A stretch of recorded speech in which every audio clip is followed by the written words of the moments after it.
안녕하세요. 첫 번째 과제를 같이 풀어보겠습니다. 어사인먼트 넘버 1.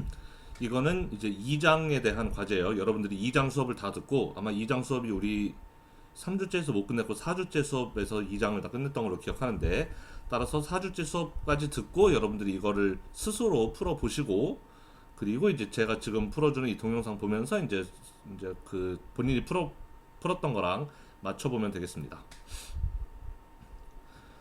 자, 그럼 첫 번째 문제 볼게요. 그린 콜포레이션은 2019년도 손익계산서 다음과 같다. 매출액, 매출 원가, 뭐 기타 비용, 감가상각, 뭐 이자 비용 이렇게 나와 있네요.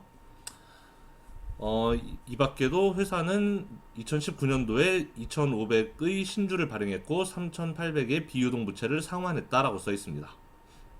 자, 일단 그러면 매출액부터 이거 엑셀에 쓸게요. 여러분들 잘 따라오세요. 매출액이 13만 8천이었고, 그 다음에 매출 원가가 7만 1,500, 그 다음에 기타 비용이 4,100, 그리고 감가상각이 만 이렇게 있었어요. 그럼 우린 여기까지 보고 EBIT를 구할 수가 있습니다.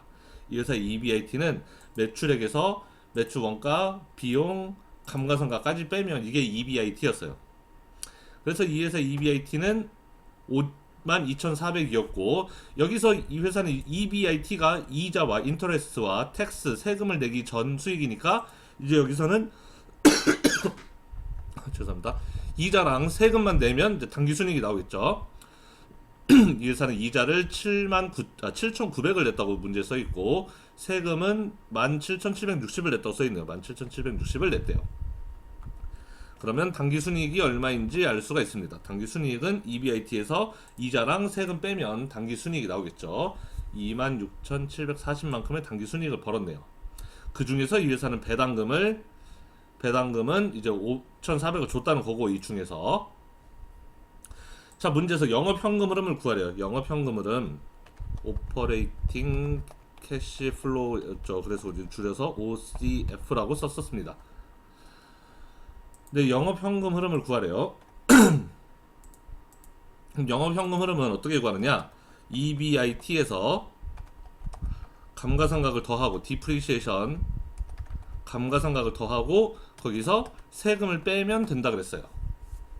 그렇죠? 영업현금 흐름은 EBIT 더하기 감가상각 빼기 세금이었어요. 따라서 EBIT 더하기 감가상각 빼기 세금 하면 나옵니다. 44,640이 영업현금 흐름이네요.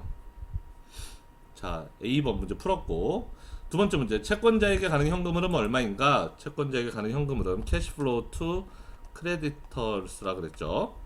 그럼 이건 어떻게 구하느냐? 이자에다가 그 다음에 그 외에 추가로 이제 그 대출받은 게 있는지 없는지 그것만 따져주면 되는 거였죠. 일단 이자가 7,900이 있어요. 이자는 채권자에게 주는 현금 흐름이죠. 기업이 돈을 빌려 쓰는 대가로 이제 주는 게 이자였으니까 채권자에게 가는 현금 흐름이에요. 우린 지금 채권자에게 가는 현금 흐름을 계산하고 있으니까 이자는 플러스로 잡히는 거고, 그 다음에 장기 부채를 빌린 게 있는지 상환한 게 있는지를 봐야 돼요. 문제 보면은 회사는 3,800의 비유동 부채를 상환했다라고 써 있어요. 빚을 갚았대요. 3,800을. 그 얘기는, 빚을 갚았다는 얘기는 회사가 쓰고 있던 빚을 현금으로 채권자에게 갚았다는 뜻이죠. 채권자에게 돈이 추가로 또 간 거예요. 3,800이. 돈을 빌렸으면 채권자로부터 회사로 들어오는 거지만, 돈을 갚았으면 돈이 회사로부터, 회사가 채권자한테 돈을 갚은 거죠. 돈이 또 나간 거예요. 우린 지금 채권자에게 나가는 비용을, 그 현금을 계산하고 있으니까 이자에다가, 이자 7,900에다가 여기 비유동 부채 상환한 거 3,800 이것까지 합쳐줘야 되는 거죠. 그래서 채권자에게 간 현금은 총 11,700이에요. 이자로 7,900, 그 다음에 빚을 갚느라고 3,800을 또 줬어요. 자, C, 주주의 현금 흐름. 주주에게 가는 현금 흐름. 주주에게 가는 현금 흐름은, 자, 일단 배당이 있죠.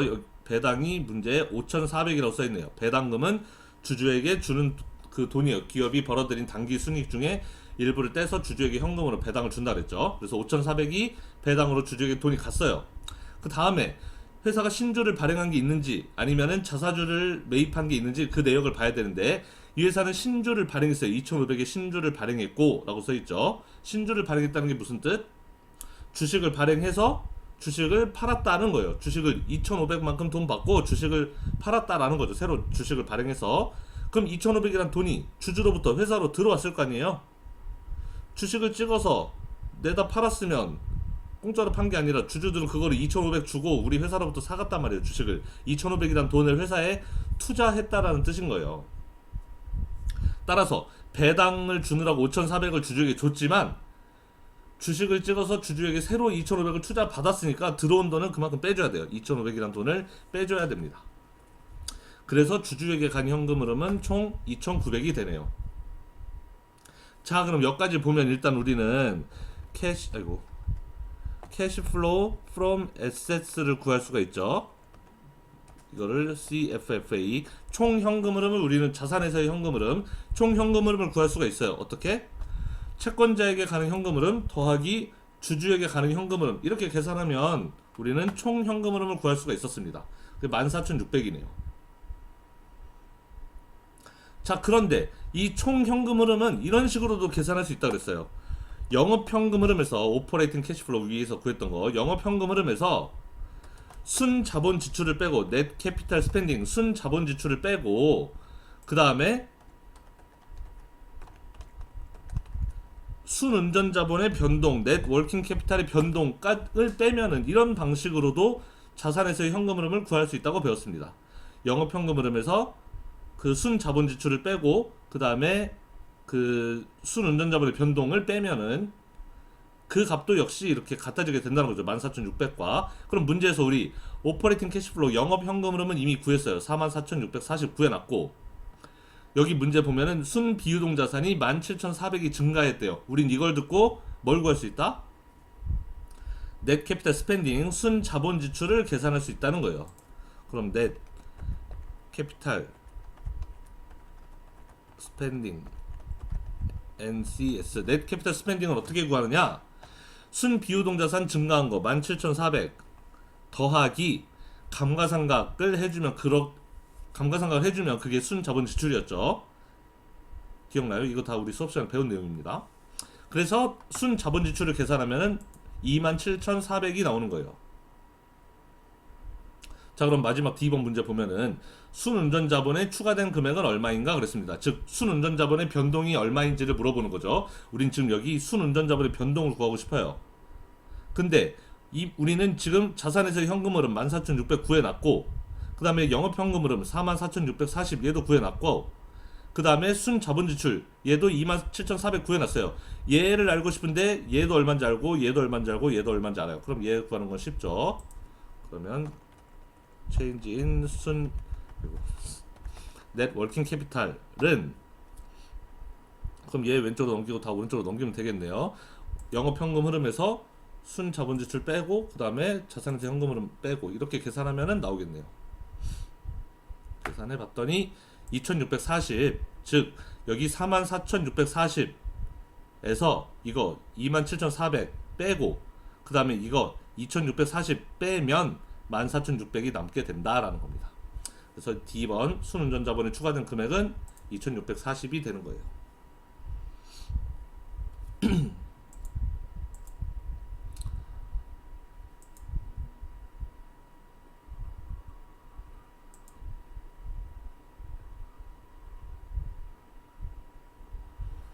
자, 두 번째 문제. 이제 이거는 이제 여러분들 인터넷 검색해보라는 뜻으로 이제 문제를 낸 거예요. 다음 기업들의 2019년 12월 기준 유동자산, 고정자산, 뭐 총자산, 이제 재무 상태표에 있는 값들을 찾아보라는 거죠. 그리고 매출액, 당기순이익, 이렇게 손익계산서에 있는 값도 찾아봐라. 그리고 시가총액도 검색할 수 있으면 이제 검색해봐라라고 이제 문제제가 냈습니다. 뭐 이건 수업 시간 했으니까 딱히 안 해도 되는데 뭐 그래도 간단하게 살펴보죠. 자, 삼성전자 옆에 써 있는 건 이거는 이제 우리가 코트나 혹은 티커라고 부르는 건데 저 괄호 안에 써 있는 값은 코트라고 부르기도 하고 아니면은 티커라고 부르기도 해요. 일종의 그 ID라고 생각하시면 돼요. 그 뭐라 그러지? 주식 시장 내에서 그 삼성전자의 아이디라고 생각하시면 되겠습니다. 우리나라 같은 경우는 각 주식 각 회사들에게 이렇게 번호를 부여해요. 6자리 번호를.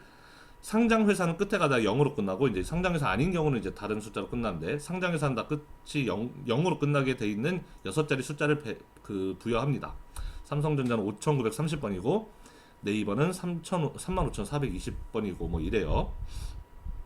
미국 같은 경우는 알파벳으로 해요. 알파벳 한 글자짜리도 있나? 한 글자는 아마 없을 것 같고 제 생각에는 두 글자짜리부터 있을 거예요. 두 글자, 세 글자, 네 글자, 다섯 글자는 제가 또 못 본 것 같고 아마 알파벳 두 글자에서 네 글자 사이 넘는 것도 있나? 하여튼 미국은 알파벳, 미국 주식들 알파벳으로 이렇게 기호를 만들어서 자기 회사 이제 그 고유 그 아이디가 되겠습니다. 그래서 이 아이디로 검색하면 사실 쉬운데 뭐 요즘 인터넷 검색은 그냥 이름으로 검색해도 다 나오죠. 자 그러면 한번 볼까요? 네이버 들어서 볼까요? 네이버 들어가면은 뭐 예를 들면 삼성전자 제가 이 재무제표 찾는 법은 그 우리나라 같은 경우는 금감원 다트, 금감원 전자공시 시스템에서 보면 그게 제일 정확하고 미국 같으면은 그 증권거래위원회 SEC의 그 뭐지? 에드가에 들어가면은 이제 그 기업이 제출한 재무제표를 기업이 제출한 사업보고서를 바로 볼 수 있다. 그게 가장 정확한 정보인데 그걸로 검색하면 글씨도 조그맣고 그러니까 우리는 그냥 네이버, 구글 이런 데서 검색해서 봅시다. 다 나와요. 이렇게. 우리가 알고 싶은 정보 정도는 다 나옵니다. 삼성전자 치면 삼성전자 딱 회사 뜨죠. 이렇게 200원 떨어졌나 보네요. 여기 들어오면 여기 5930번이라고 써있죠. 이게 삼성전자 이제 그 일종의 아이디 같은 거 보시면 돼요. 자 현재 기준에 시가총액 검색해보라 그랬는데 시가총액 여기 나옵니다. 시가총액 354조 원 우리나라 1위죠 당연히. 2위부터 아마 10위까지 다 합쳐도 삼성전자랑 비슷할까 말 아니야 2위부터 10위까지 합치면 넘겠다. 2위부터 한 5위까지 합쳐도 삼성전자 하나 못 넘을 거예요 아마. 네. 네, 삼성전자가 압도적으로 크죠. 100조 넘는 기업이 아마 없지 않나 우리나라에. 네, 한번 볼까요? 시가총액 기준으로 보면 네, 100조 넘는 게 없죠. 354조 얘가 1등이고 삼성전자 1등이고 그 다음에 2등이 하이닉스인데 60조 3등 삼바 50조 네이버 뭐 다 50조 근처네요. 그러니까 2등에서 5등까지 다 합쳐봤자 네, 200조도 안 되니까 200조 정도 되네요. 그러니까 삼성전자 훨씬 못 미치죠. 2등부터 10등까지 합쳐도 삼성전자 하나 못 이기겠다. 삼성전자 우선주 빼면. 네, 어쨌든 삼성전자를 우리는 들어서 보고 있었고 시가총액 354조 원. 여기 종목 분석에 들어가면 종목 분석 그리고 재무 분석에 들어가면 아마 나올 겁니다. 손익계산서 있고 재무상태표 있죠. 손익계산서 보면은 2015년, 16년, 17년, 18년, 19년 매출액 나와 있고 매출액 230조 정도 버네요 이 회사는. 그리고 당기순이익은 이 맨 밑에 보면은 21조 원 정도 됩니다. 21조, 22조. 2019년에 많이 못 벌었네요. 그 전년도에는 40조씩 벌었었는데 매출액은 비슷했는데 당기순이익이 뚝 떨어졌죠. 자, 그 다음에 재무상태표를 보면은 아이고 잠시만요.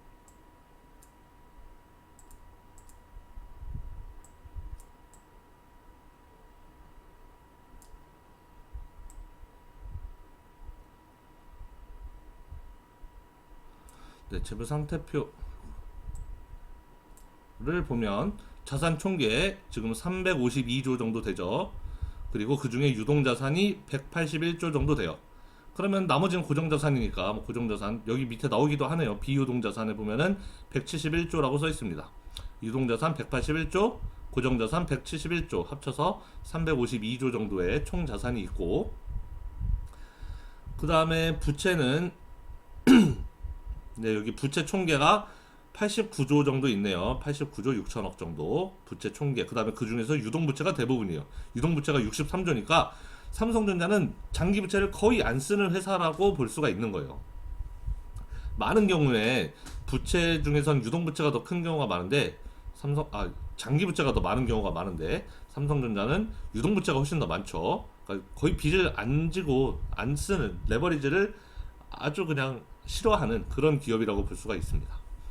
그래서 부채가 89조 중에 유동부채가 63조. 그럼 나머지 빼면은 약 26조 정도, 그 정도가 장기부채가 되겠죠. 그리고 자기자본은 우리 아까 총 자산이 얼마였죠? 총 자산이 352조였는데 그 중에 부채가 얼마였죠? 부채가 여기 89조니까 350 몇 조에서 89조 빼면은 대략 한 200 얼마? 260? 그 정도가 이제 자기 자본이 되겠습니다. 자기 자본 보니까 자본 총계 이 부분인데 자본 총계를 보면은 262조 정도 나오네요. 262조의 자기 자본이 있는 회사예요. 시가총액은 자기 자본의 시장 가치라 그랬죠. 삼성전자는 자기 자본의 장부 가치는 262조인데 자기 자본의 시장 가치인 시가총액은 아까 몇 조였죠? 330 몇 조였나요? 354조네요. 그래서 장부 가치보다 시장 가치가 더 높게 평가되고 있어요. 자, 네이버도 똑같이 찾아보면 됩니다. 네이버는 35,420번이네요. 네이버도 검색해보면 시가총액 48조라고 나오고 우리나라 4등이네요. 별거 아닌 것처럼 보이지만 우리 대한민국 4등, 삼성전자에 비하면은 한 7분의 1도 안 되는 수준인데 그래도 4등. 네, 이런 쓸데없는 말 볼 필요가 없고 종목 분석에서 재무 분석. 아이고, 야, 고양이가 옆에 있어가지고 재무 분석에 들어가면 역시 재무 상태표랑 손익계산서가 있습니다. 그래서 손익계산서 매출액 보면은 매출액은 와 많이 버네요. 65조 6조 5천억이구나. 6조 5천억. 예. 제가 헷갈렸네요. 예, 6조 5천억. 아까 삼성전자 매출액은 200 몇 조였죠. 얘는 6조 버네. 6조. 예, 물론 적은 돈은 아니지만 6조 벌고 그다음에 당기순이익은 아이고 3,900억 4천억 정도 버네. 우리 돈으로 4천억 정도 버는 회사입니다. 재무상태표도 들어가 보면은 자산 총계 12조 정도 되죠. 아까 삼성전자 자산이 300 몇 조였는데 350조인가 그랬는데 얘네는 12조. 그리고 뭐 유동자산, 뭐 고정자산 다 나오고 부채는 그 중에서 이제 5조 7천억. 그리고 자기 자본은 자본 총계를 보면 되는데 자본 총계 자기 자본은 6조 5천억 정도 되네요. 와, 그러니까 자기 자본만 보면은 자기 자본의 장부 가치는 6조 5천억밖에 안 되는데 시장 가치는 얼마예요? 시가총액이 시장 가치라고 그랬죠? 시가총액은 48조잖아요. 자기 자본에 대해서 장부 가치는 6조인데 시장 가치는 48조, 거의 한 7, 8배 정도. 예, 이렇게 장부 가치랑 시장 가치의 차이가 크게 나기도 합니다. 그럼 이거 시가총액이 그만큼 차이가 많이 난다는 건 그럼 시장 가격이 너무 비싼 거 아니야? 주가가 너무 비싼 거 아니야? 뭐 이렇게 생각할 수도 있는데 그렇게 주가의 고평가를 이제 그 네이버의 주가가 만약에 고평가라고 한다면 그 지금처럼 장부 가치와 시장 가치가 보이는 큰 괴리율 그것도 이제 하나의 근거가 될 수는 있겠죠. 뭐 시가총액이 고평가되었다라는 하나의 그 근거는 될 수 있지만 그렇다고 해서 그게 절대적인 기준은 될 수 없다 그랬습니다. 자, 전에 PER 전에가 아니지. 여러분 이 수업 여러분이 3장까지 수업을 듣게 되면 3장에서는 이 PER이라는 걸 보게 되는데 이 PER 보면은 어이구 69배 막 이러네요. 제가 막 PER의 평균이 일반적으로 15에서 24였을 거라고 그렇게 이야기했었는데 하여튼 근데 우리 과제에서는 어쨌든 이 정도 내용만 알면 되고 그다음에 애플, 테슬라, 스타벅스 이런 회사도 한번 검색해 보라고 했네요. 그러면은 애플 밸런시트 그냥 이렇게 검색해 보죠.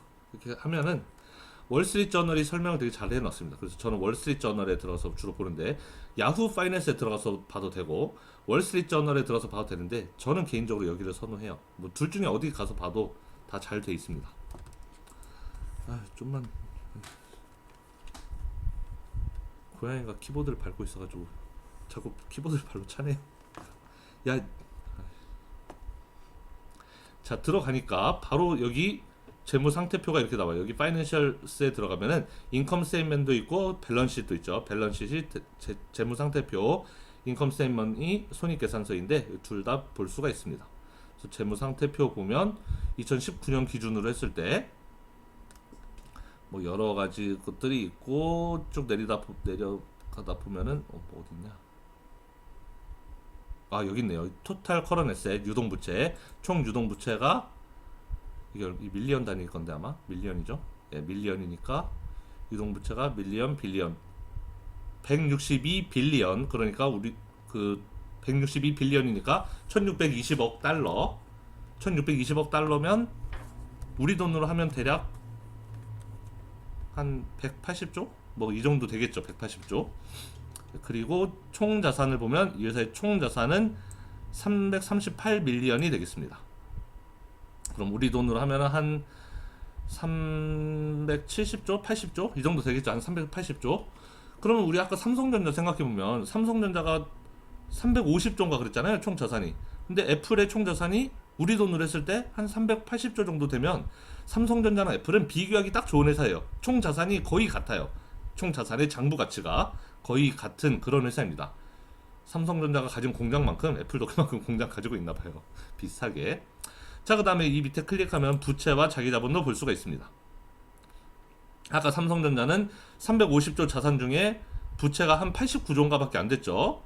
근데 얘네는 보면 부채가 248 빌리언이에요. 아까 총 자산이 얼마였죠? 총 자산이 338 빌리언이었는데 부채가 248 빌리언이면은 얘네는 부채를 거의 3분의 2 넘게 쓰고 있다는 거예요. 삼성전자는 3분의 1도 안 썼는데 삼성전자는 한 4분의 1 정도? 총 자산의 4분의 1이 부채였는데 애플은 총 자산의 3분의 2 넘게가 지금 부채로 잡혀 있습니다.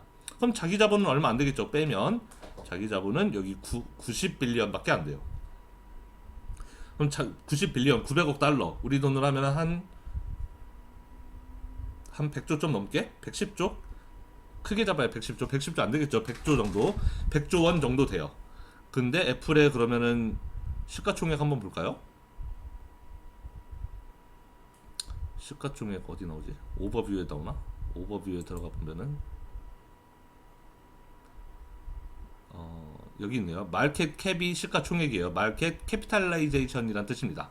그래서 마켓 캡이라고 보통 부르는데 마켓 캡이 1.85 트릴리언이에요. T니까 트릴리언이면 1조라는 의미죠. 1.85조라는 거예요. 1.85조 달러. 그럼 거기에 환율 대략 1150원 곱하면 우리 돈으로 하면은 얼마죠 이게? 거의 2000조 원이 되는 거죠. 시장 가치가 시가총액이 2000조 원이에요. 2000조 원. 우리나라 삼성전자 350조였는데.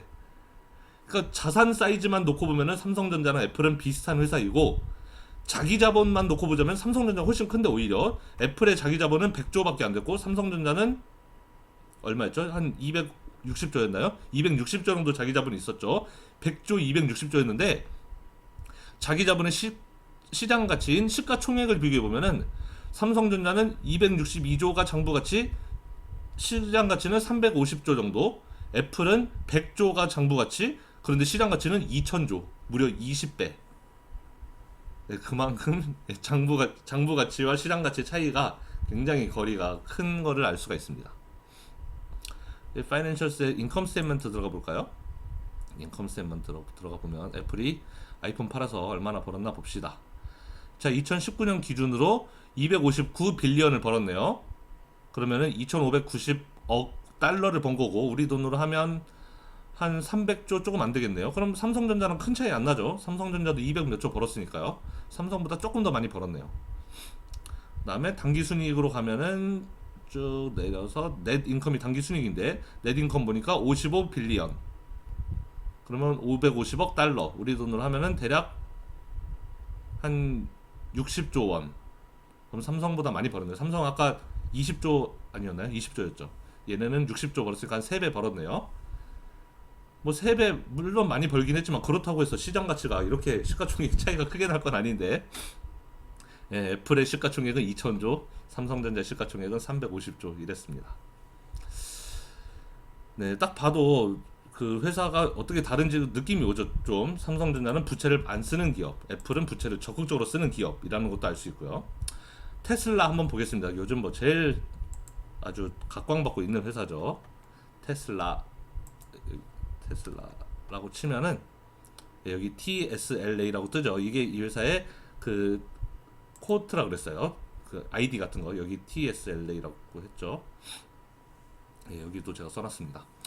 네, 이 회사의 시가총액 한번 볼까요? 여기 마켓 캡에 412조죠. 412래. 412 빌리언. 412 빌리언 달러니까 4,120억 달러란 뜻이고, 그럼 우리 돈으로 환산하면 거의 한 450조 원 정도 되는 거죠. 테슬라가 450조 원이에요. 시가총액이. 삼성전자가 350조인데 삼성전자보다 무려 100조가 더 비싸 얘는.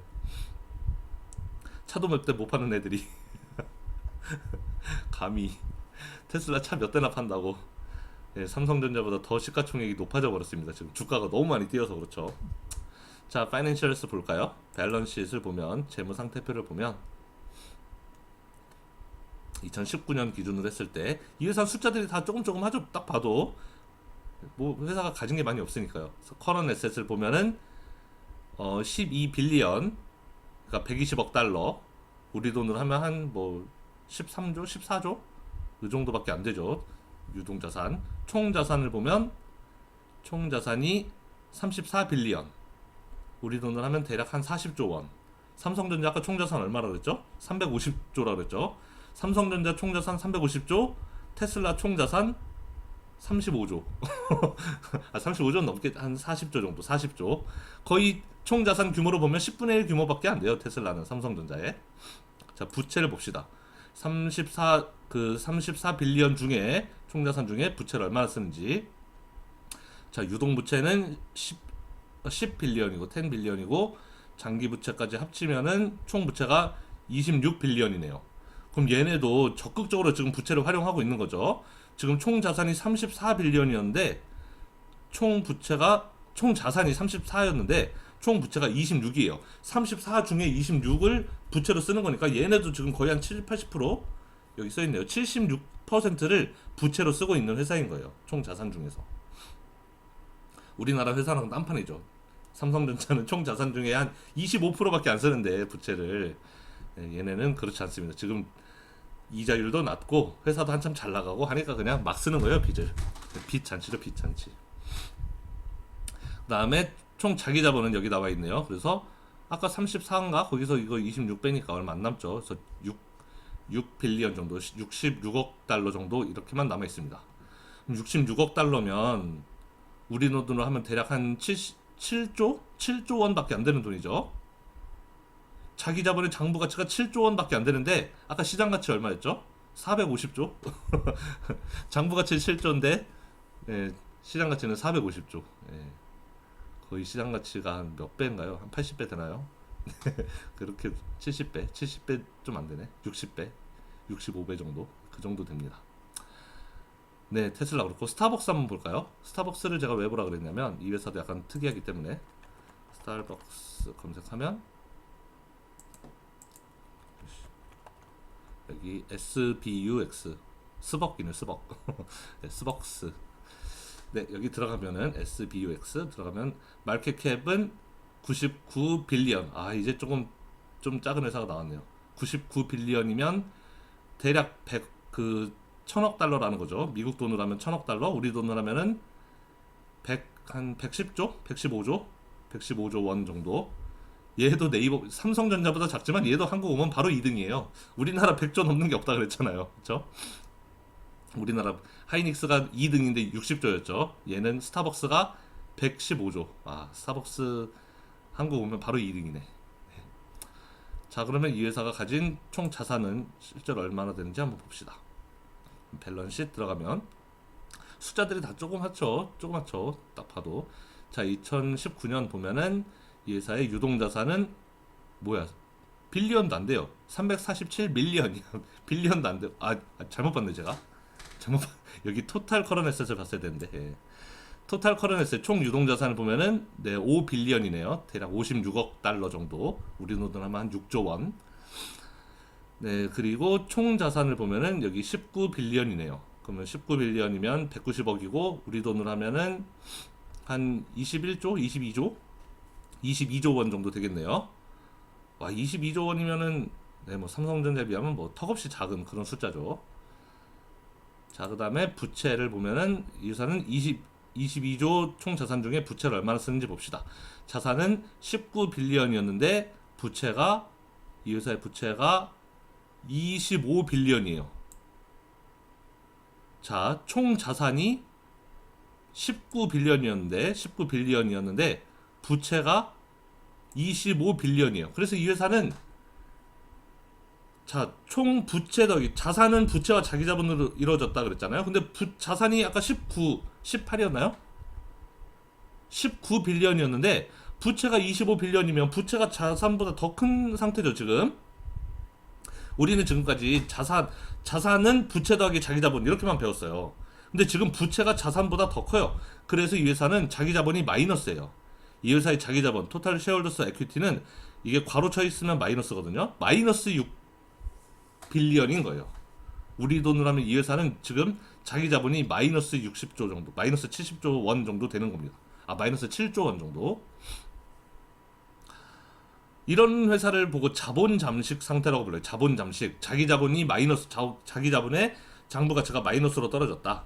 총 부채가 총 자산을 넘어선 경우에 우리는 자본 잠식이라고 부르는데 스타벅스는 지금 자본 잠식 상태에 빠져 있는 거죠.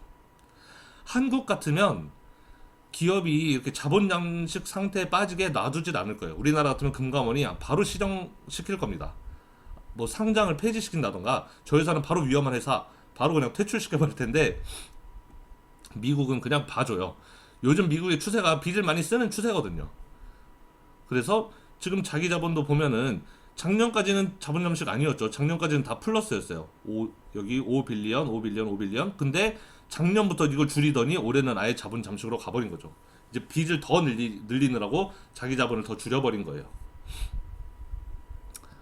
네, 그래서 이런 자본 잠식 우리가 알고 있는 이런 대기업이 한국에 오면은 시가총액으로 2등 할 만한 기업인데 미국에서는 이렇게 자본 잠식 상태로 있는데도 그걸 봐주고 있다.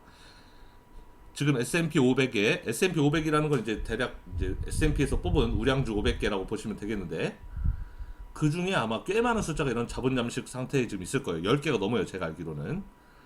그래서 미국은 요즘 아주 빚 잔치 이러다 한번 크게 망해봐야 정신 차리는데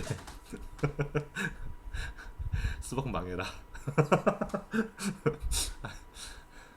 죄송합니다. 여학생들 수박 좋아하는데 제가 또 수박 망하면 안 되죠, 그렇죠? 네, 하여튼 네, 이렇게 나와 있고 뭐 손익계산서도 여기 인컴 스테이트먼트 들어가면은 이 회사가 커피 팔아서 얼마나 벌고 있는지 나올 거예요. 네, 커피 팔아서 돈 무지하게 많이 버네요. 세일즈 매출액이 와 26빌리언이에요. 이 회사 아까 총 자산이 19빌리언이었는데 이 회사 매출액이 총 자산보다 높네요. 커피를 무지하게 만들어 파나 봅니다. 커피 팔아서 1년 매출액이 우리 돈으로 하면 30조네. 30조 원. 와, 30조 대단하다. 여러분들 대체 얼마나 많이 사오는 거예요, 스타벅스를. 자, 그래서 당기순이익은 넷 인컴 당기순이익은 그렇게 많이 안 남네요, 이 회사는. 자, 매출액이 26빌리언이었는데 당기순이익 보니까 3.5빌리언 35억 달러. 그러니까 대략 한 15% 남겨먹고 나머지는 다 비용으로 빠져나가는 그런 경우가 되겠습니다. 네, 그래서 여러분 이렇게 어느 회사든지 재무제표를 볼 수가 있어요. 뭐 시가총액이 얼마인지, 뭐 총 자기자본이 얼마인지, 당기순이익이 얼마인지 이런 거를 우리나라 같으면 네이버에 들어가서, 뭐 미국 같으면 월스트리트 저널이나 아니면 야후 파이낸스에 들어가서 얼마든지 볼 수가 있으니까 여러분들이 그냥 궁금해하는 회사들 가서 검색도 해보시고 네, 아마 재밌는 거 많이 찾아볼 수 있을 거예요. 네, 한번 보십시오, 그렇게. 자, 그러면은 이번 풀이는 여기서 마치겠습니다.